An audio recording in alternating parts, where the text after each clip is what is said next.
We interrupt this program for a special news bulletin. Throws toward the corner of the end zone. It is intercepted! Intercepted! The Ducks have the ball! To the end zone! Oregon! Mariota dives! Touchdown! They hand it off straight out!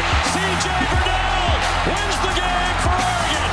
Inside the 10! A hat-trick, a touchdown from Justin Herbert! Howard's going to run for it. Time runs out, and that'll do it! Welcome to the Big Ten, Oregon! They storm the field at Autzen! All right, Duck fans, here we go. Welcome to another episode of the Ducks Rising podcast, sponsored by Backer and Water Ave Coffee. My name is Zachary Neal. My co-host Travis Workley. Travis, what's up, man? How we doing? Good. Good to be back. Needed a little cleanse time, as I'm sure many fans are with us. But no, with the news the last couple days, already looking ahead. Yeah, I kind of feel like that's where we're at. It was a celebratory day in Eugene today, which feels weird to say, considering what happened just a few days ago down in Atlanta. But the page, like you said, kind of has been turned a little bit. It feels like everyone is focused on 2026 already and just trying to quickly put 2025 behind us. Dante Moore is back officially. The announcement was made earlier today as we record this on Wednesday evening now. We've said all along that we thought this is how it would go. There may have been some doubts at times, maybe. We'll talk about that a little bit coming up, but ultimately this is where we land. Your initial thoughts on him returning for next year? I mean, it's massive. I think there was a lot of writing on the wall, as you mentioned, and I think we both felt pretty confident as the week went on a little bit, and I think there were kind of tidbits throughout the last, honestly, couple weeks that led us to feel in a pretty good spot, but obviously just I don't really know what took so long. I mean, I think there's a lot of negotiation stuff that happens even after like a return happens, so I have to imagine it's stuff like that, but I don't know, just as the series of days went on and you started to see the D-line all decide to come back, and then we saw Raiola and some of the reporting around that. So I think the tidbits were there kind of along the way, but it's a massive day. I mean, anytime you can go into a year with arguably, 1-1 or right up there quarterbacks wise, and then supplement it with what we've done, you got to be excited about next year. I think ultimately maybe there wasn't a slot on SportsCenter until today. So that's what the holdup was.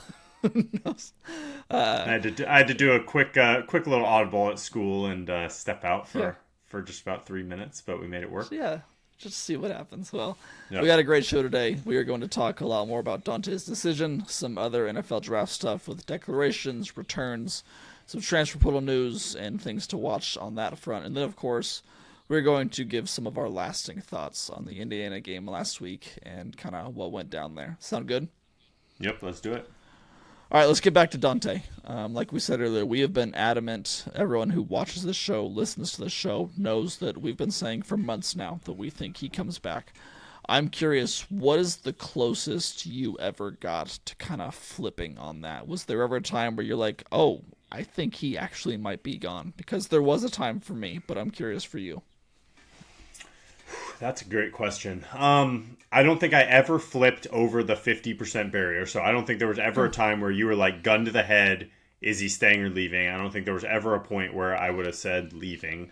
I think the lowest, as those who aren't on Ducks Rising who don't know this, we got asked about every day for the last month and wanted to update our percentages and what percentage are we at today. So I don't think I ever went lower than 60-40 if I recall, and I think that was kind of the floor of where I was at. I mean, I think the Stein factor definitely played a role. I think how well Dante played through the JMU game definitely had his eyes perked up a little bit. I think there's no doubt he ever really wavered from that number 2 spot, even including the struggles against Indiana. But I don't know. I think he's built a little different. I think the way he approached kind of the redshirt year was different. I think that led to us getting a little look inside his head and his advisor's head and the people around him of just like they were playing the long-term game a little bit more than generally people do. So I think knowing that in the back of my head always had me not wavering too much. I thought it was very, like, when he was on SportsCenter today and talking about that early in his, little speech, whatever he was saying, he talked about preparedness and being prepared. And as soon as he said that, I was like, all right, he's back. Like, I don't need to hear the rest of this. Like, exactly. I know it. Like, I started smiling then. I was like, okay, we're good. I can start to take a breath. I will admit, though, last week I was told by someone I trust, not my, like, main source, but someone that was like, he's planning on leaving. I think that he's really leaning on going to the NFL. How true that was, I don't know. How much the game on Friday night played into that, I don't know. I don't think that ever, maybe that got me to 49% confidence that he was leaving or that he was staying. But I think we've always been pretty adamant and felt pretty good about him coming back for another year. This conversation pairs well with the addition of Dylan Raiola. It's been kind of funny to watch, that one play out, especially, before Dante announced, when fans thought that Dylan Raiola was going to be the starter for 2026. We knew, and we've been saying on Ducks Rising, little plug for Ducks Rising, go sign up right now. Thank me later. This was never going to be the case. Like, it was always going to be either Dante and Raiola or a portal QB and Raiola. Yeah. And that's what, I think there were two things that left me very confident in the last week. The one was you get those D linemen returning, and I'm assuming we're going to talk about that. I just don't think you can look a guy like Amari Washington in the eye and be like, hey, I know you can be a first-round pick in the NFL draft right now, but come back to Oregon and try to win a title, but we don't know who our quarterback is going to be, and it might be this guy coming off an injury. So the minute Amari jumped back, I was like, okay, I feel pretty dang confident we're in a good spot. And then Raiola, what I thought was the interesting around his recruitment and coming in is things were super quiet all along, kind of. I know initially Louisville and a couple other schools got mentioned for him, but then very quickly, like, Oregon got mentioned a lot. But you could tell that some of the reporting around it was like, hey, but there's an eye to 27, and hey, he's willing to do this. So it was clear to me at that point that whether it was our staff, his advisors, whomever, was intentionally floating this information and pushing this out there, being like, hey, this isn't going to get in the way of Dante's decision. I just don't think they would have gone through all that song and dance if this wasn't pretty clear that he was coming to do this. Lastly, he's not going to be healthy until maybe summer, at least through the spring, I think. What has Dan ever done to show that he's going to put all his eggs and roll the dice on a guy who's going to be able to start practicing in the summer, when we've all known for a while now, like 26, they really felt good about it as like a go for it year. Well, and to that point, when you started to see the quote-unquote backup options start to come off the board, you saw Levitt sign with LSU, you saw Longstreet sign with LSU, you saw Simpson put his paperwork in for the NFL officially. It's kind of like, oh, if Dante was leaving, like, these are options that we had heard could be, potentially in play. And once those started dropping off the board, it was kind of like, I joked on Ducks Rising earlier that, like, we knew that once Dante announced, dominoes were going to fall. Like, people would start reacting to it, and, like, then now that was out of the picture, like, stuff would happen. It was interesting that all that stuff started to happen, and Dante just hadn't announced yet, so it just kind of portended this was going to happen. It was a little bit scary because, if all those things happened and then Dante opted to go into the draft, it would have been like, okay, what do you do now? I know there were still a couple of long shot options available, but it's just that was the biggest thing writing on the wall, that, like, well, you said this staff does not paint themselves into a corner often or ever.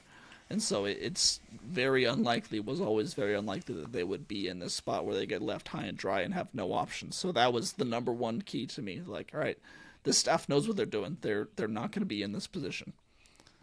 Yeah, and I just don't. I know some of the reporting this morning by some people I trust and other people I don't was like, decision hasn't been made, and even Zenitz, who I like a lot and I actually trust a lot, comes out at 11:20 and is like, he hasn't informed anyone yet of his choice. I'm like, that's just like these other guys. You saw how long Sam Levitt delayed and went on with this. You saw Ty Simpson leave the door open.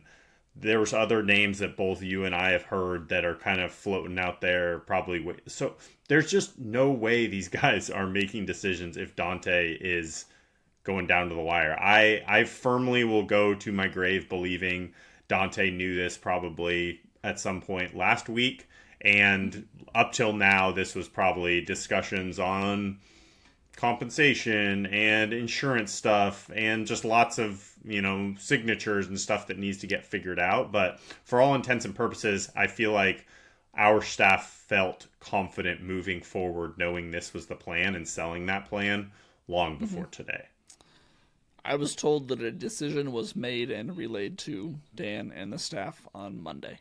And then whatever has happened from then until now, I'm sure it's a lot of, maybe negotiations and crossing T's and dotting I's, but it was made known on Monday that this was going to be worked out and that was the plan. So, however many videos were made since then, what was done as far as an announcement goes since then, who knows? Yeah. But I think that they felt confident that this is how they were going to move forward.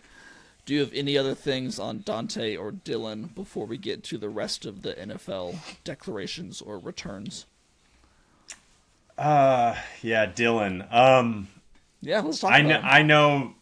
I know people. I will admit I'm with him. There's some stuff he does that annoys me. Same. I think he's a guy who, whether he knows it and is doing it or doesn't know it and is doing it, he probably needed a little humble pie. I would think this would give it to him. Just like it did with Dante, you got to commend the kid. I know we said the stuff about injuries. He still could easily go be the starter at tons of Power 4 schools coming in the summer, and they would sign up in a freaking second for him. So the fact that he's willing to do this, all credit to him. It speaks to his maturity, the people around him. So I think that's really, really great. You are getting the number one quarterback in the country with every bit of arm talent in the world to come and just sit for a year and learn your system and be ready to roll. I don't see how, if you put the Mahomesy mannerism stuff that people just like to complain about to the side, how anybody could have a bad thing to say about it for Oregon. Yeah, I completely get it. As a Denver Broncos fan who is not particularly fond of Patrick Mahomes, I've been very annoyed by Raiola over the past years. Come on, dude. But I'm very willing to put that aside and be okay, this kid is really good. I hope that he tones it back a little bit, maybe get a different haircut to start. That would just be my first sign to okay, yeah, you hear what people are saying and hear the annoyance, and you're willing to change a little bit. I hope so. But if he doesn't, I don't really care as long as he's good and pans out and can show the arm talent and the I think very good abilities that he has. He's a good quarterback. He just needs to develop. It's pretty much the same thing as Dante a couple of years ago.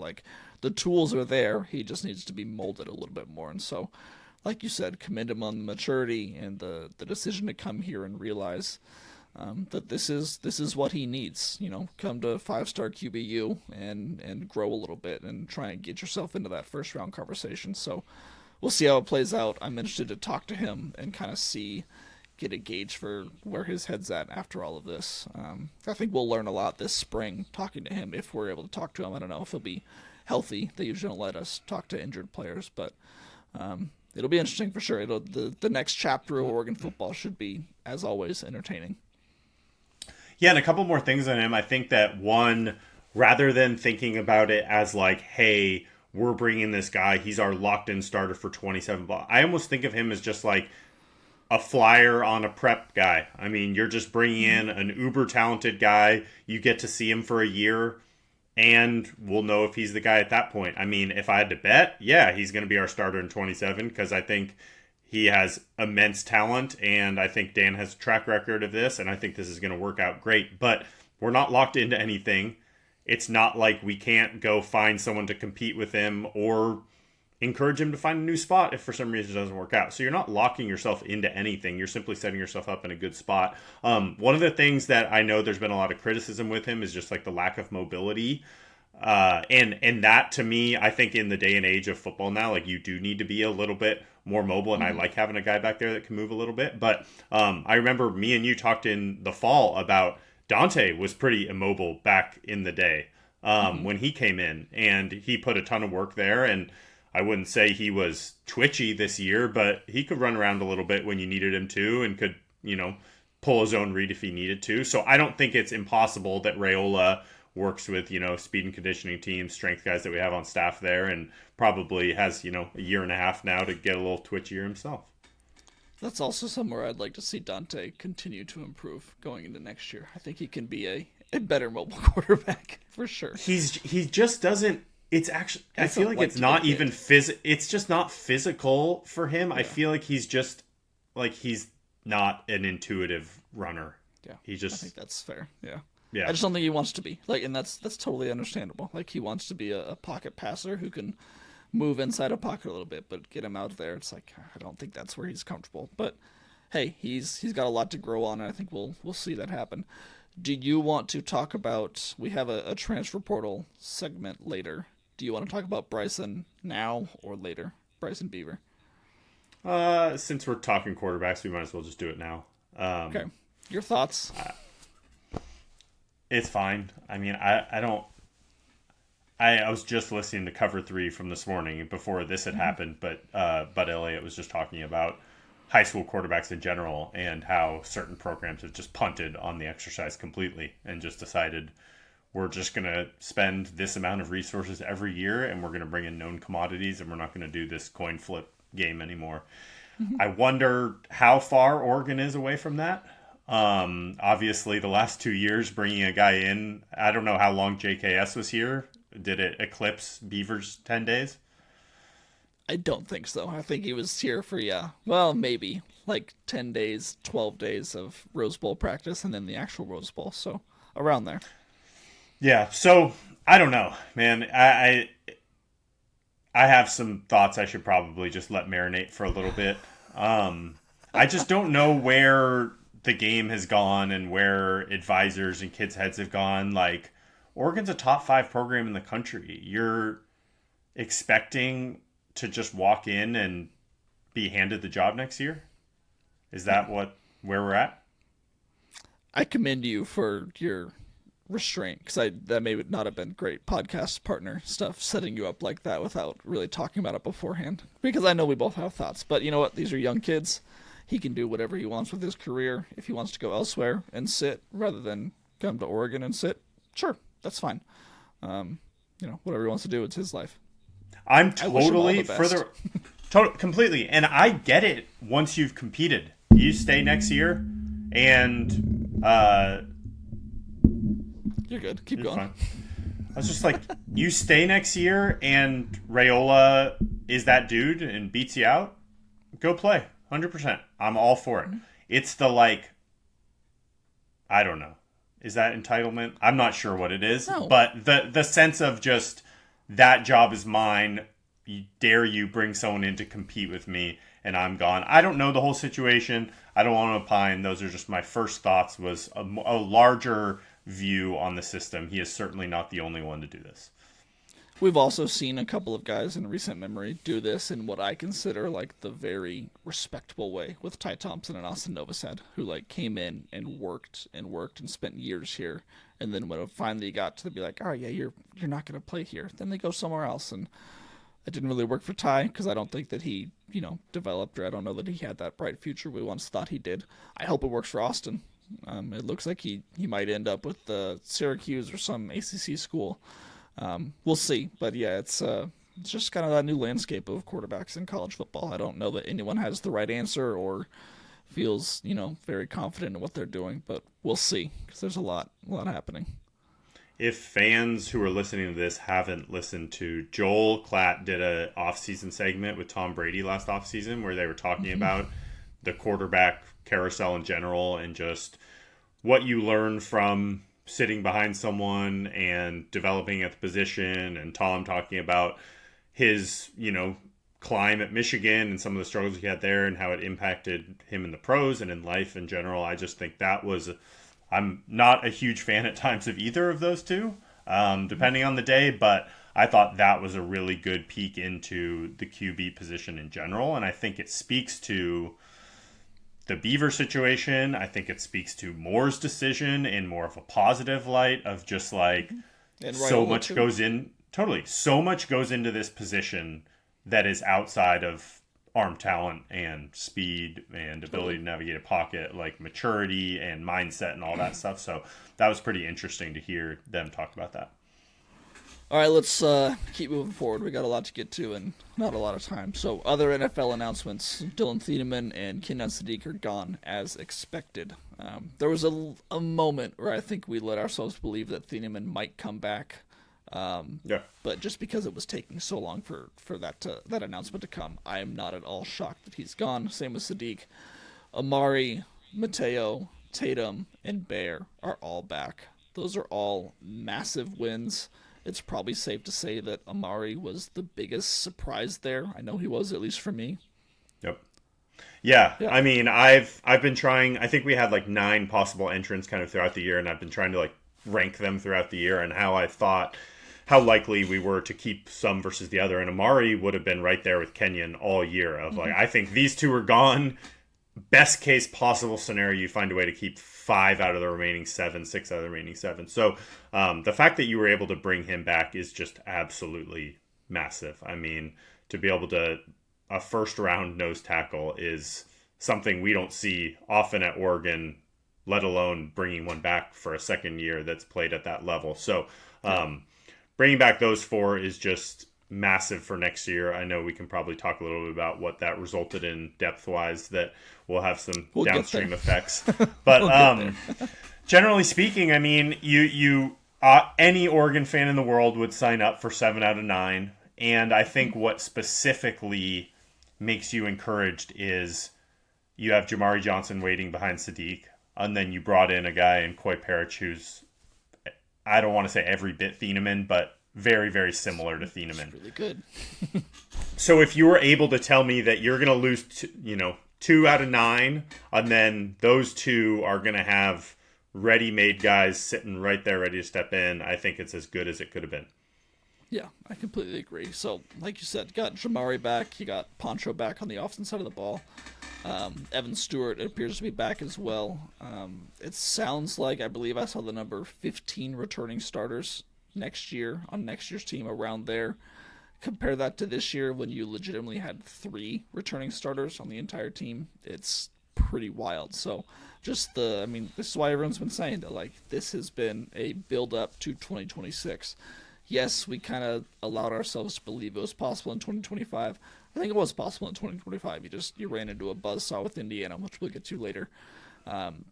2026 is the year, man. I wrote about it earlier, like with Dante back, it is now title or bust. And as drastic as that is to say in January for a team that has famously never won a title, I don't think it's wrong. I mean, this team has the makings to do that. They are, you see with Ohio State's last year, when people are coming back, when veterans are saying, hey, I'm not going to go to the NFL, I want another run at this, you got to listen. This team is probably going to be the number 1 team in the nation in preseason rankings, and deservedly so. So, it's exciting. It's nerve-wracking. It's like, all right, I'm, like we always say, I'm ready to be hurt again. That's, Oregon's fans' famous motto. So, I don't know. What are your thoughts just thinking about that? Just having a season where it legitimately is title or bust. I was trying to think about, we maybe were in that spot in like 2013 or 14. I was trying to think if there was any other year where I went into it in that mindset. And those are the only years that are under consideration in my mind. 2012 Mariota's first year, you're not going to think that. I know the expectations were obviously sky high for 13 and 14, but I don't think even those years we were preseason 1. I don't know that we will be. I was thinking more about it a little bit. I think it's us, Ohio State, Texas are the top 3. Yep. I think those are top pretty 3. Slam dunk. And Ohio State's losing a lot though too. They'll be right. I know they'll be up there, but I don't know about 1. We'll see. I think there's a very good chance we're 1. I think if we can close Jordan Seaton, we're probably slam dunk. Yes. Definitely 1. It's scary spot to be. I know it is. We saw Ohio State 2 years ago. They ultimately won it, but heck, it wasn't easy for them. And there were times when they were ready to fire their coach that year. Mm-hmm. We saw it this year with Penn State. We saw how that went. So and Clemson, they were both kind of up there, and both didn't go well.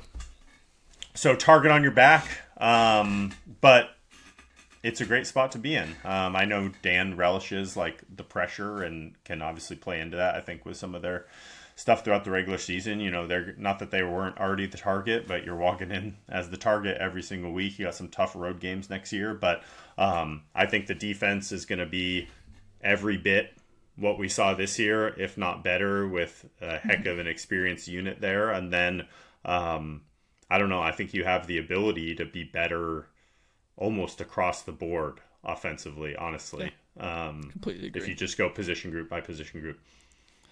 Anything else on NFL declarations before we move on? Man, I am so excited to watch Jamari Johnson next year. Oh, can't wait, yeah. I was barely watching it because I was so sad, but that almost touchdown he scored in the fourth quarter against Indiana, like, the fact that he's so big and moved like that, I watched it like 10 times today just to see him like cut and juke, and then how quickly he gets up to speed. It's wild that we're going to lose a top 15 pick at tight end who's like the freak of all freaks, and yet I think next year Jamari's going to probably have more production and be every bit what Kenyon was. Depending on who the offensive coordinator is, yes, I hope you're right. We'll see. That's been a sticking point. All right, where do you want to go from here? We got two options. We can stay on the 2026 talk and go into the transfer portal, or we can bring it down a little bit and give some of our lasting thoughts on Indiana, and then get back on a high note to close things out with the portal talk. Let's do that. Let's get Indiana out of the way. Indiana out of the way. Okay, sounds good. Before we do that, though, let's talk a bit about Backer. I found it very funny earlier today in Lockerverse. Actually, I think it was yesterday, as people were pestering us for information about Dante, as they have been every day for the past month. Someone offered to buy me a new Backer jacket if I told him everything I knew. And I will admit, I considered it. I consider myself a journalist, but that's how highly I think of this Backer product. So I considered selling out my sources for some new Backer gear, but ultimately I held strong. I knew that Corey would come through for us at some point again in the future, as he always does. But that Backer stuff, it's good, man. I considered it. You should have made them promise you, I don't know the exact release date, but you should have made them promise you one of the new black ones with the gray logo, and then that would have easily been worth it at that point. I think it would have. Like you said, just been an amazing sponsor for us, and I think like as us just starting this new and humbly having done this before, at least from my perspective, having a sponsor like that who's kind of grown with us and grown together. And I know they've got a lot more schools on the docket, but Corey being an Oregon guy, I know Oregon's always going to be kind of home, and similar to the Nike Phil relationship, I'm confident Oregon's always going to get the special treatment and the new lines and the best colors and everything. So just grateful for them and encourage all fans to check them out. Absolutely. All right, let's try not to bring the mood down too much. We've had some days to process. You and I actually haven't really spoken too much about this game since Friday. I think we both needed time to decompress. Quite simply, how you feeling? Kind of oddly at peace with it. Okay. I just think if we had lost by 3 or made a couple silly mistakes and had it be a barn burner, and I could envision us being in the title game right now, I think that would be harder process-wise. I think something about just feeling in my heart that they are just the better team and they deserve to win and win that game 80% of the time just makes me feel okay-ish about it. Didn't make it any better in the moment, but I think for some reason, like as such a diehard, it's the games where in my head I'm like, well, we never had a chance, like we didn't deserve to win, is like easier on me. I hear you. It's just in my head I'm still holding on to the part that I think we not had a chance to win, but at least make it better than that, man. I mean, we there were so many mistakes. Obviously, 4 turnovers leading to 28 points. You lose by 34, so it was just frustrating again to have the season end in such embarrassing fashion and have it almost like last year. I feel like was more able to be at peace with, because of that. And it's not like Oregon made a ton of mistakes last year. I don't know how many turnovers they had against Ohio State. This time, for it to be, very first play of the game, it's like, are you serious? Like, is this what it's going to be? We knew going into this game, Dante had to play a very clean game. And from the very first play, I was like, all right, well, that's not happening. Why did I travel all the way to Atlanta to watch this game in person? So, I don't know. Where do you feel like your thoughts on this game have changed the most since Friday? Have they changed at all? I don't want to say that I'm with you. I think if that game gets played 10 times, Oregon's can certainly win, and I think the majority of them are much closer. I think there was a lot of factors that went against us. I think the running back health was just a brutal blow that impacted our game plan in a lot of ways. I think the fumble luck being 4-0 is just like, it's unfortunate. So I think if you take away some little small things, that's a somewhat-ish competitive game. I think just my overall thought is like, I don't think we're better. Honestly. I think fair. Yeah, I think that's don't analysis. And so I think that's for some reason as we get more away from it. We'll see what happens with Indiana, Miami. I think Indiana's going to win. And the more we get away from it, I'm just like, I think they're the best team. And they probably deserve to win the title. It's pretty crazy saying that about Indiana. And they somehow did this in 2 years and we've been chasing it our whole life. That part's frustrating. But yeah, when you just go quarter by quarter in the game, you obviously start off with the pick six, but then bounce back somewhat miraculously in my mind to put together an awesome drive.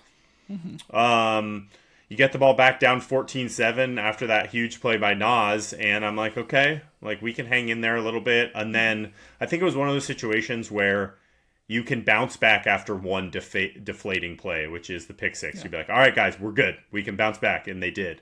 But then you get this fluke fumble, running back hits the arm. Fumble, yeah. It happens again, and I'm like, it's hard to get yourself up off the mat again when you make another mistake like that. And I just think at that point, like, the world started caving in a little bit.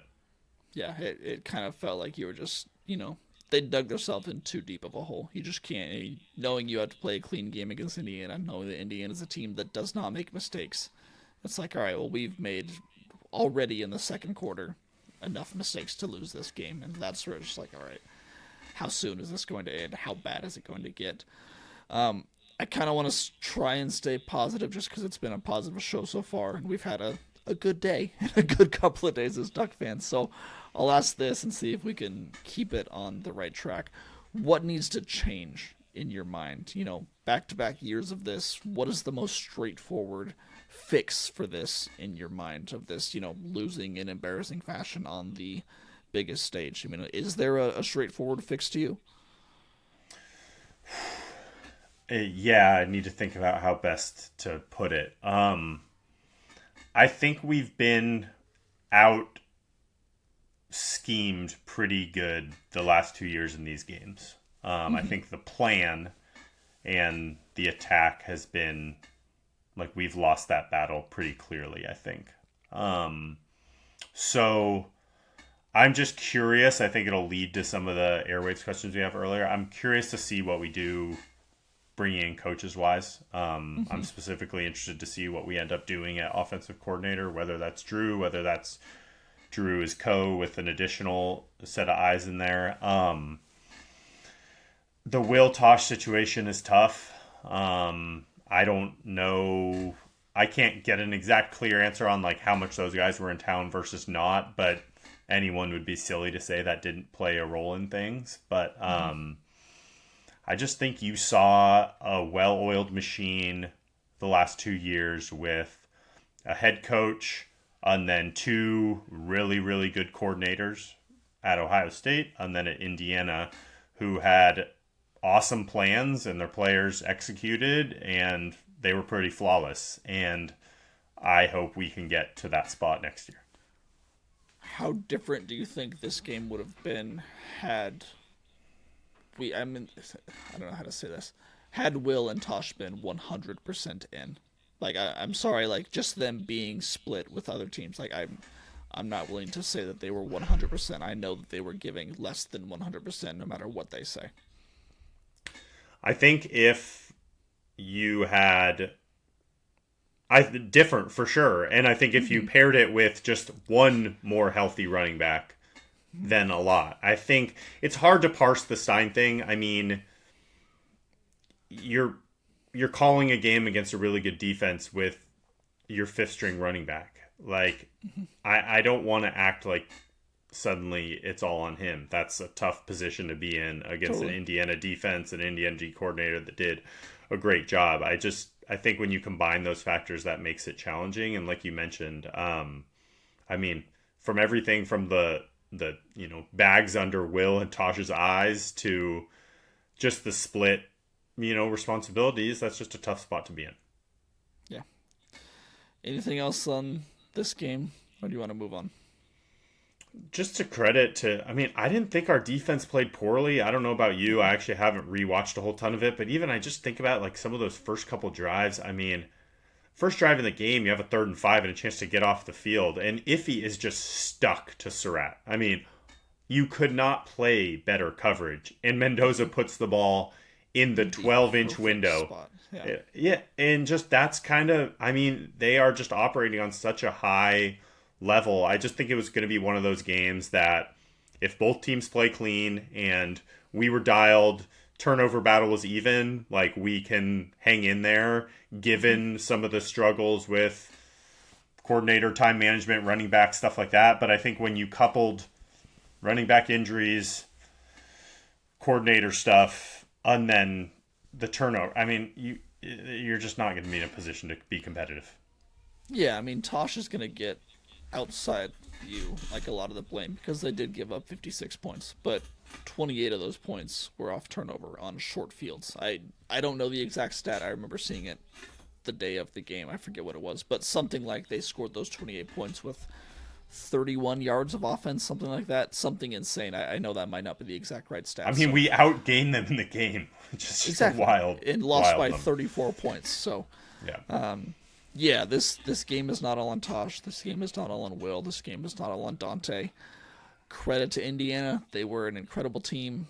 It may be a little bit easier when you can hack into other teams' databases and get their plays. And I'm kidding. Only like 2% of me believes that happens. So, I think tough. I think a big thing for Duck fans to remember is what you can control. The more I think about the sport moving forward is you can control having a good enough team to like make it to the final 8. And then when you get to that final 8, things have to go your way. And that comes in the form of matchups, that comes in the form of injuries, that comes in the form of your coordinators, that comes in the form of some bounces in the game. And we were able to win against Texas Tech in probably a game that could have and should have been a lot closer than it ended up being. Maybe if a couple bounces go a different way, we kind of got a lot of that stuff against Tech.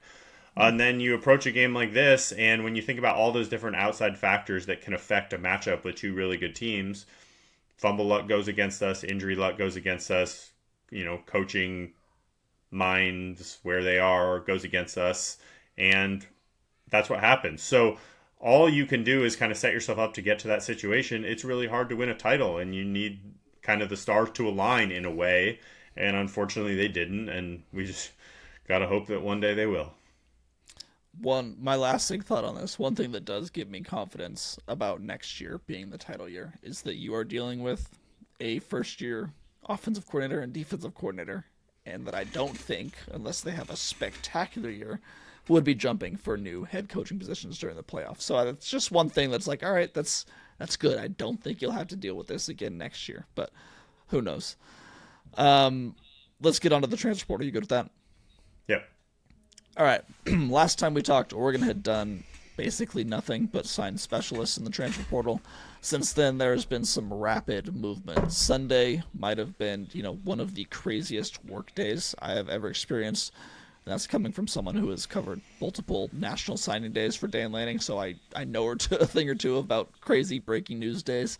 10 players out in the span of 4 hours. 6 of them were defensive linemen.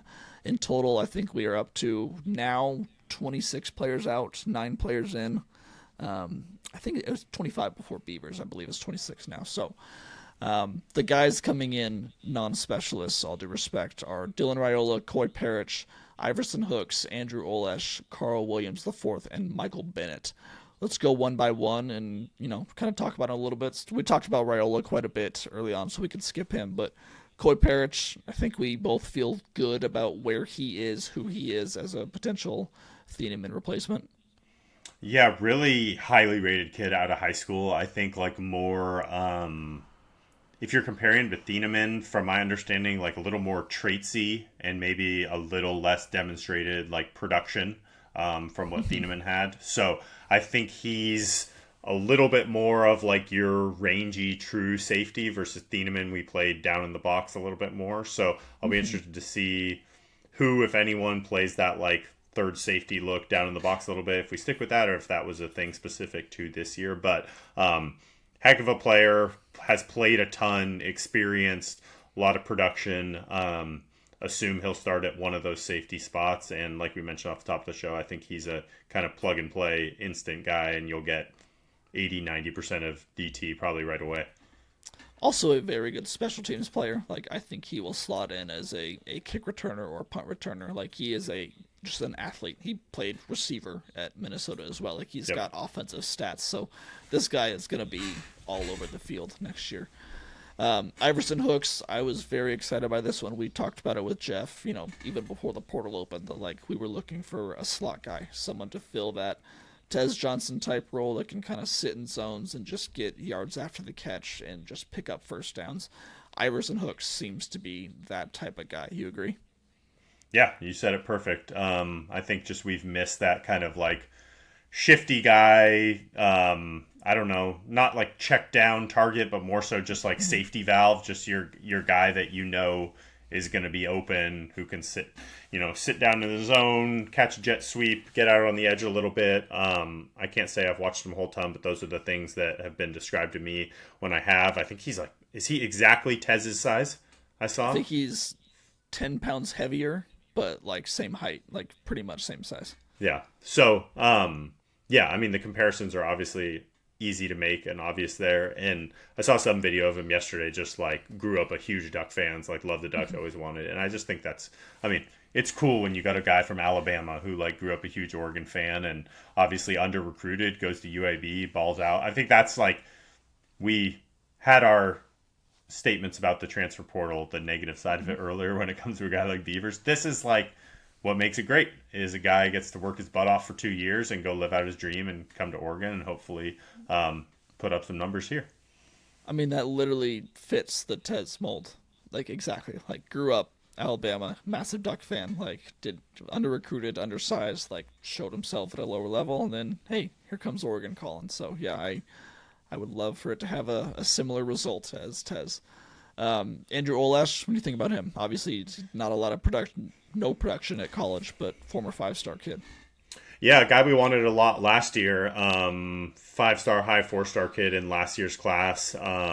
Didn't play a lot as a freshman at Penn State, but they had 2 returners at tight end that got a lot of their reps there and snaps there. So I don't think that's a huge concern. Obviously, the staff prioritized him and wanted him. So I think it'll be interesting behind Jamari with Saliapaga leaving. You have 2 high-end, really highly recruited athletic bodies in Olesh and Kendra Harrison coming in. So it'll be interesting to see how quickly those guys can get up to speed and develop and be ready to go. I don't see us going away from that 12, 13 personnel that we like to play. I do believe we will probably bring in another more blocking inline guy for just those opportunities where you need a true body like that. Because I think Olesh and Harrison, the thing they do best is they're true receivers out there. Yeah, your Patrick Herbert type. What was the I'm trying to remember that guy's name in Lanning's first Casey year. Kelly.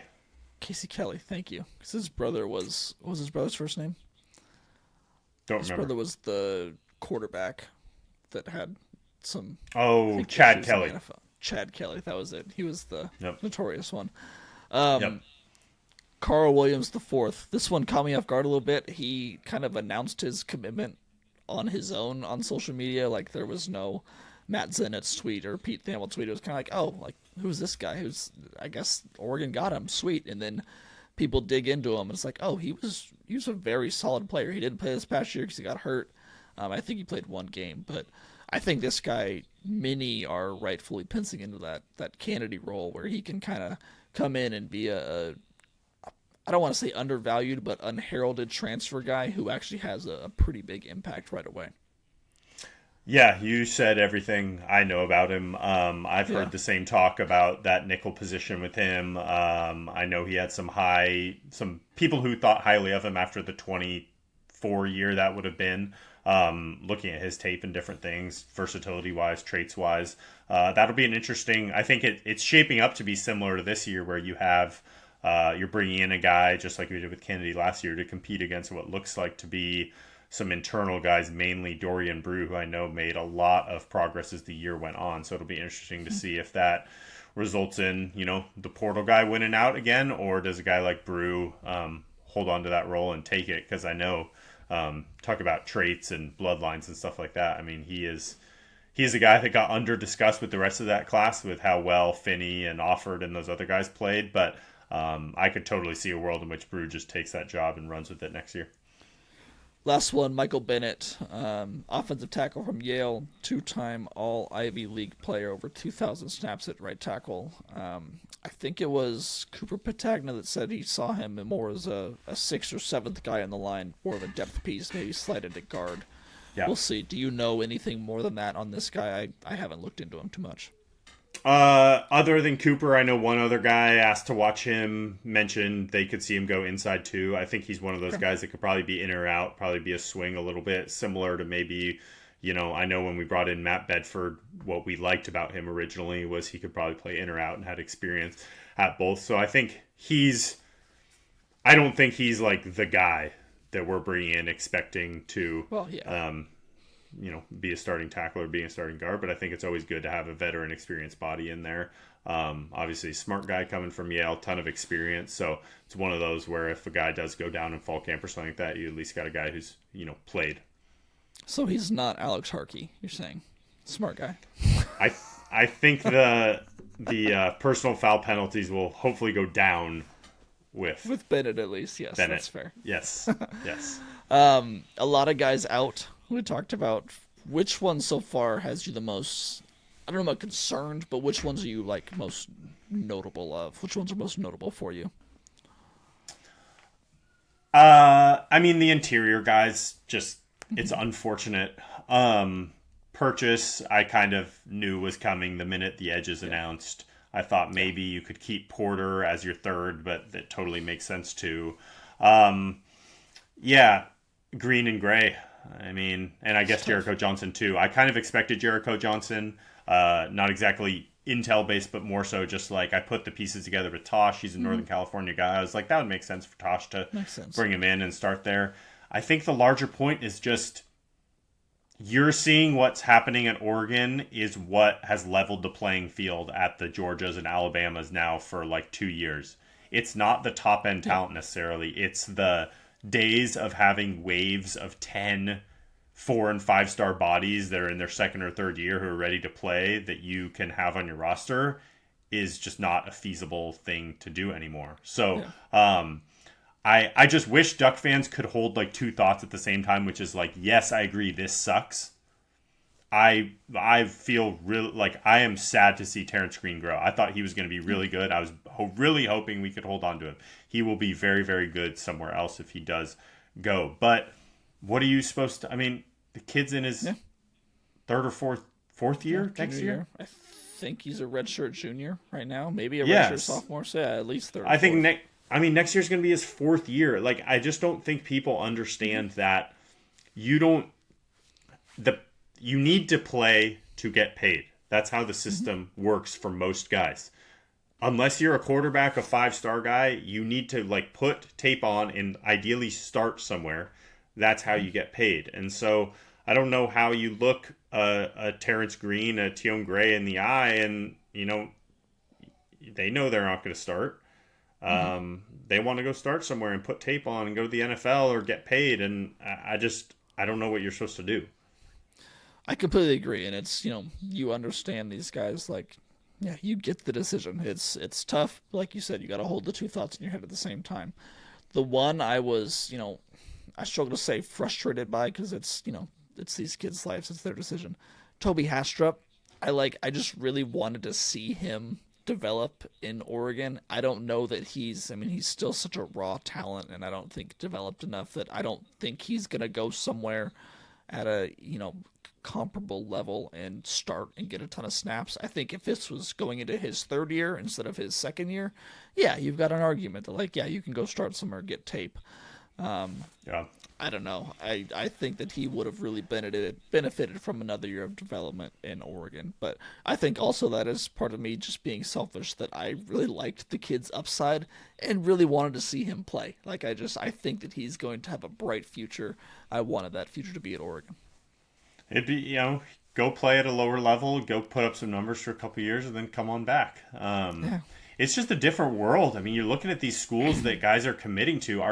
Basically our second string defense, who didn't want to come back and sit behind these guys, is going to Missouri, Oklahoma. Tion Gray's going, visiting Notre Dame. We're putting out.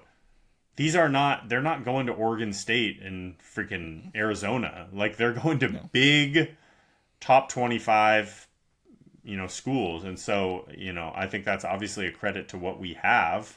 And what we're bringing in, but it's hard to fault. Tion Gray's from the Midwest. You're going to tell a Midwest kid, hey, I know you could go start at Notre Dame, but come be our fourth tackle. I don't know. What are you supposed to do? It makes sense. Transfer portal targets. Obviously, there is a certain offensive tackle out there that everyone seems to want, Jordan Seaton. We'll see how close Oregon can get. If they can land that plane, that would obviously be massive. Are there any other guys that that you have on your board, or any other position of need that you have on your board right now? If I were just to go down the list a little bit, I think you probably need a fifth running back in that room, assuming Riggs is planning to stay, which I actually think is great. I think if he can be healthy, him as your RB3 next year, given what I've seen from him. Yeah. Oh, so I really like that. If they can hold him, you definitely need a fifth playable running back, as we saw this year. In that room, I think we're good at receiver. I think, as I mentioned earlier, I could see us bringing an inline tight end. I assume that will happen. I assume we'll bring in one more body on the offensive line. Switching over to defense, you just have to bring in some bodies on the inside. So I don't know how hard we're working on trying to get some of these guys maybe to jump back out of the portal, given all of them entered. Maybe you can pull off something like that. Otherwise, you're going to probably need to, hit up some lower level defensive tackles who want to make the jump up a level, even if it means not starting. And then what we've talked about all along, I'm waiting on that linebacker. We'll see what happens. At some point, they've got to have a plan. The portal's only open for so long. The staff knows better than me. Of course, they know what's out there. They know what's in their room. I just don't. I have an idea of what it costs to start retaining all the guys we've talked about. Mm-hmm. So when it comes to your Seatons of the world, or a linebacker, or really anyone, I'm like, why shut off the spigot now? If you're going for it, in for a pound, yeah, you really got to go for it. So, I don't know. We got a couple more days. Kids need to enter by the 16th, but then obviously they can commit otherwise. It'll be interesting to see what we push for. I think we need definitely more bodies depth-wise, but I also think we've got a couple targets too deep that we still need. Completely agree. All right, I have time for maybe a couple airwaves questions, so let's get a couple good ones up, and then we gotta get out of here. Yeah, I'll just consult. Room to go to sleep. I had 5 questions, and I can consolidate them basically into 2 main ideas. So, the first one is about, first of all, which we already touched on, which was like how checked out were our current OC and DC.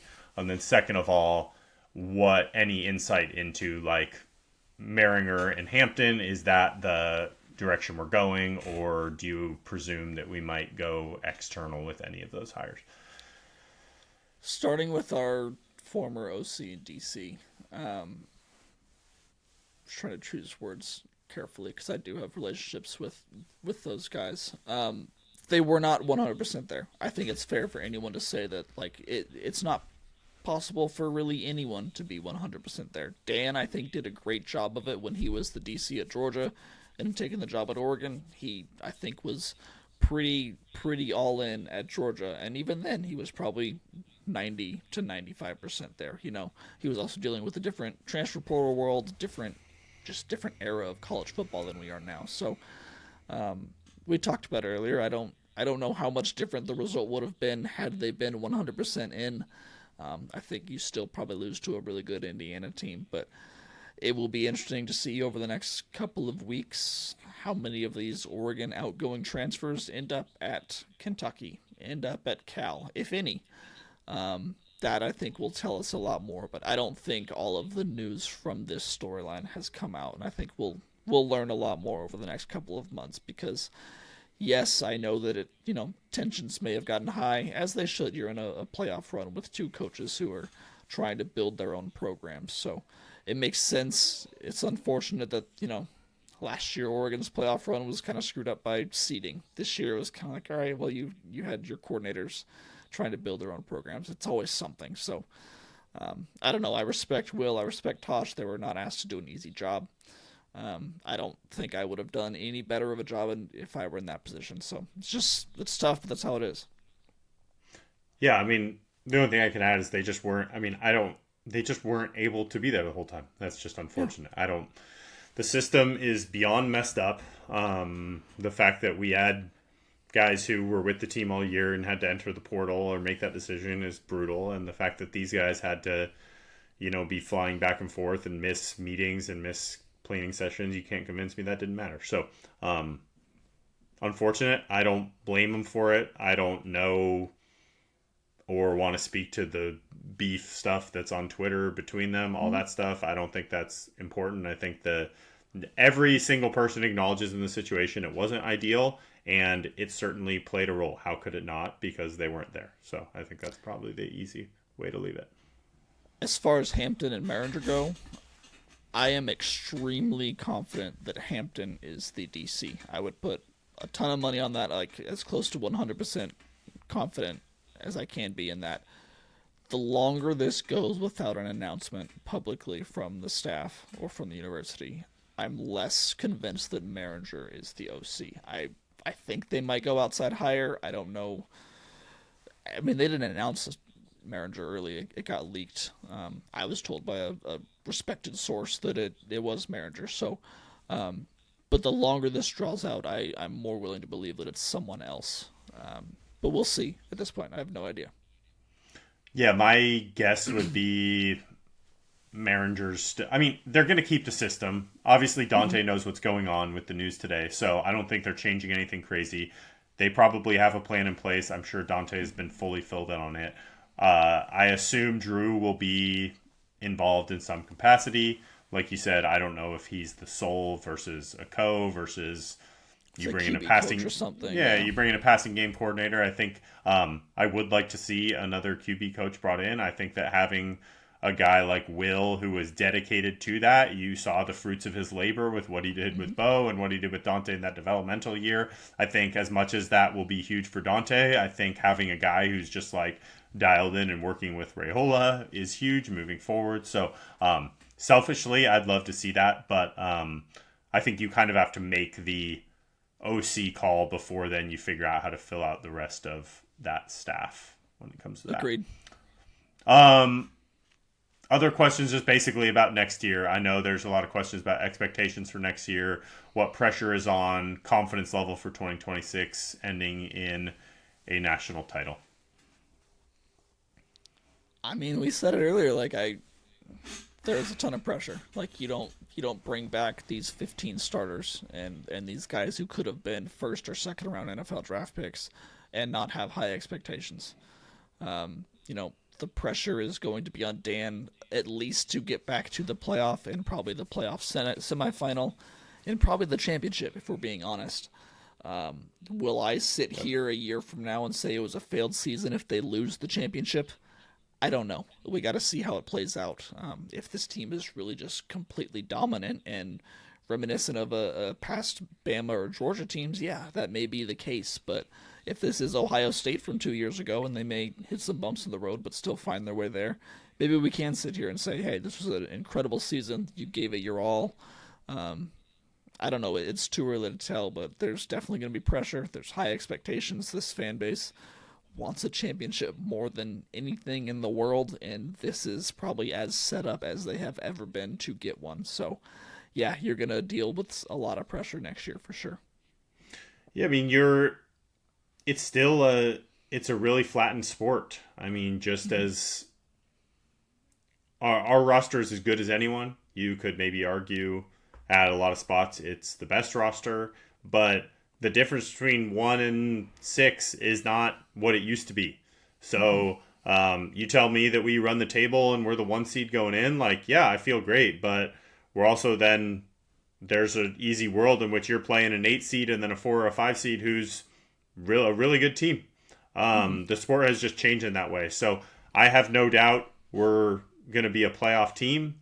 Like I mentioned earlier, I think once you get to that 8, things need to break your way and you need to have some bounces and you need to have health and you need to have all these other things aligned. But I'm right with you. I mean, we kind of talked about going into this year, you had to win a game. And I think we exceeded that in getting to the semis.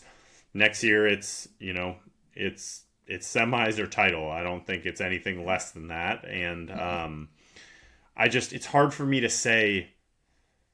I don't know. I get the narrative of natty or bust, but I also don't think that's rooted in that much of reality.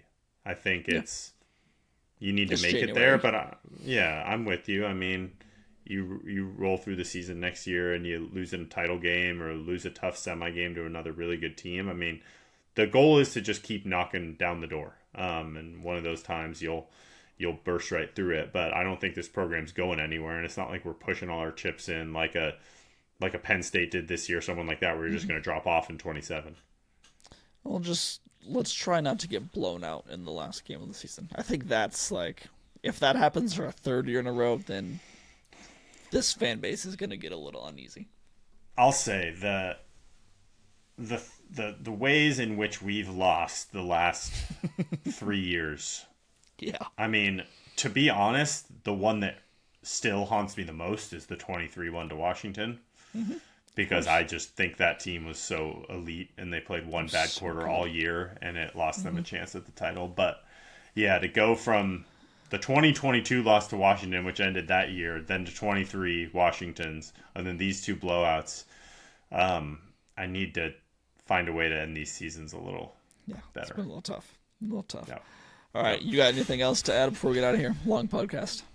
No, we'll I'm sure we'll come back next week and kind of wrap up, and then we'll do a bunch of roster stuff and keep it rolling.